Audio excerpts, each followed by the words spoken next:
are being channeled to an escrow account. I would love to know, because the Finance Act is against any public monies being channeled to an escrow account that is run by Safaricom and partners. I want to know what is happening in February, because according to the minutes of the meeting that was held by MOH officials and Safaricom, from February, people are going to start sharing monies based on percentages they have agreed on. Is this the reason why Rufa says they are getting less than 20% of money sent to hospitals?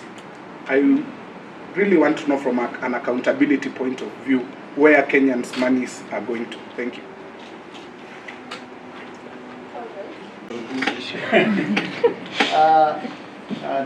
This is what I've told you before, that SHA, the SHA Act created an organization called Social Health Authority. It also created 3 funds. The first fund called Social Health Insurance Fund, a second fund called the Primary Health Care Fund, and a third fund called the Emergency Critical and Chronic Illness Fund.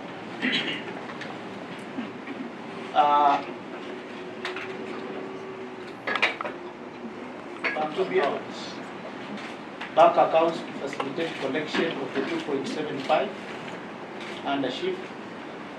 A bank account to facilitate receipt and disbursement of money under primary health, and another bank account to facilitate collection and disbursement of money under the Emergency Critical and Chronic Illness Fund. Today we run bank accounts in the SHIF bank accounts are distributed in 6 commercial banks regulated by Central Bank, and each of the other funds has an account in 1 bank. And then we have SHA, the organization, also running its own bank account. So how do we receive the money? A payer, whether employer or individual, you interact with our system. We generate a payment advice for you. When you get the payment advice, the banks we are working with have their systems integrated to our system. So when you go to the bank, the payment advice number, the bank will be able to access your payment advice, which has also the amount, and receive the money. And the assurance I want to give is that the monies from those funds are with those banks, and this is the same money we are using to pay the hospitals. We have so far collected more than 20 billion, and we have, like the DG had said, been disbursing and continue to disburse to hospitals. This week alone, we have disbursed 2.6 billion to healthcare providers. On the issue of RUFA, I think it had been clarified that the RUFA survey covered 270. The partner is also going to take away. So, as per the Finance Act, what informed the decision for the government to have an escrow, a secret escrow account that is now refereed by Kaplan and Santon advocates? We have all those details. That's what I want for you to explain to me. How that money, because as of February, according to the documents, they are supposed to start sharing the money itself, and daily monies are wired into that account by the parties. Thank you. Maybe what I would want to clarify is that, though first is to say I do not have knowledge of the minutes you are holding, but I want to say that we are responsible for the money that is coming in under refunds. And the banks we are dealing with are regulated by Central Bank. And the PFM Act, like we have said, has very clear guidance on how money is received from the public utilized. The SHA Act that creates the funds has also elaborated on how we will receive the money and use it.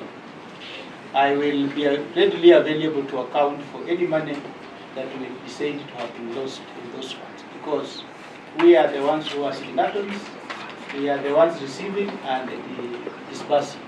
So if there is a loss there, I am sure we will be able to account for it. Otherwise, the rest of what you are saying, I think I might not be able to address it. Okay. And perhaps if I just move a part of the question to Dr. Moth, because he's the man who conducted the study that informed the creation of SHIF, if I may say so. Dr. Moth, I'm very concerned that we have Oxygen PR, the one that was doing a deal for Adani on JKIA, running SHIF affairs. And I would love to know why, because the documents reveal that they took a record of 4 days to create a 745-page proposal that convinced the government to grant Safaricom the deal with SHA.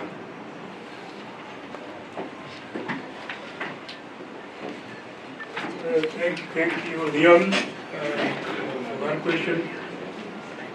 The DG gets its powers was out of 2007. The mandate of the DG is articulated under Article 17 and is purely technical function. I cannot be able to talk about procurement issues. You conducted the study that is outside my mandate. So please familiarize yourself with the Health Act 2007, especially when you see the minister here, the DG here, the CEO here, so this is the government you're talking about. We are sincerely expressing the position that the treatment regime was changed from Atanasabil to DTG, and that whether it's on stock or out of stock, it actually, the ship has left the station. So what you need to focus on, we have enough DTG. The DG has just said, researchers, academicians, and everyone has agreed. The World Health Organization has said, move to this. So that movement, as Kenya, we have moved. Now, and we are using DT. So I think then again, please rationalize the use of liars. We're not here to prove that NASCOP is a liar. NASCOP is part of the ministry, and so I ask you, my brother, so relax. What you do, please take this as the official position. When the minister, the cabinet secretary said, single source of truth, and the Director General of Health, who is one in this country, is the source of single source of truth for health. Now, he has just told you. When did that official position change? Is it before NASCOP did the stock analysis, or is it between the last 2 days? Is when you decided to go to Please DTG? rely on KEMSA for stock analysis. NASCOP is not a supply chain institute. Okay. And so do not believe any document you get.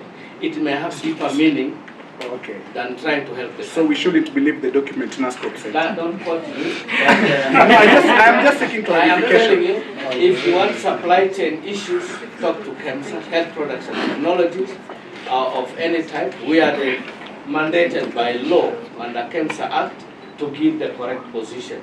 NASCOP is not in that position. They give you programmatically where we need to move, for instance, move from this medicine to the other. This is good. And when you hear the word optimal, it doesn't mean start rationalizing in terms of cutting like ration. It means rational use of medicine means please move from this regime to this regime.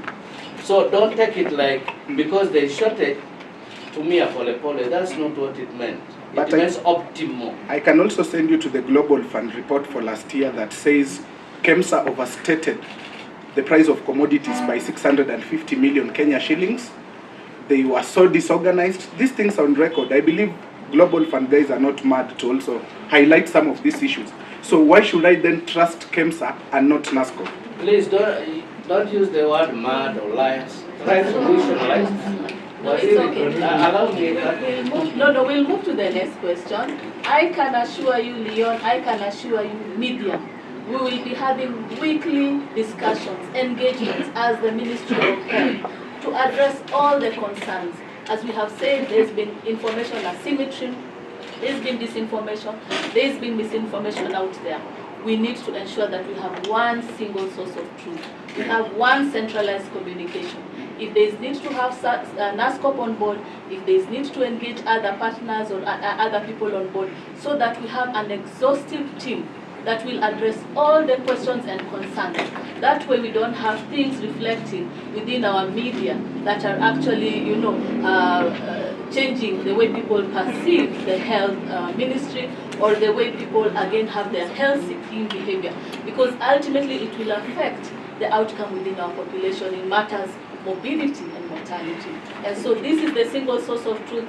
If you want anyone on board, if you can share your questions early, let us engage, let us discuss for the better outcome of Kenyans. So let us have Dr. Ngazira again coming. True that mnapigana. Hakuna kupigana. Hakuna kupigana. So the deployment, the shuffling of the staff is there, and everyone has their concerns. We routinely engage as a ministry, and this is really part of the platform. Yes. So unfortunately, our PSS could not be available, and that is because there was another meeting at State House for them. So all the PSS, the various ministries were meeting.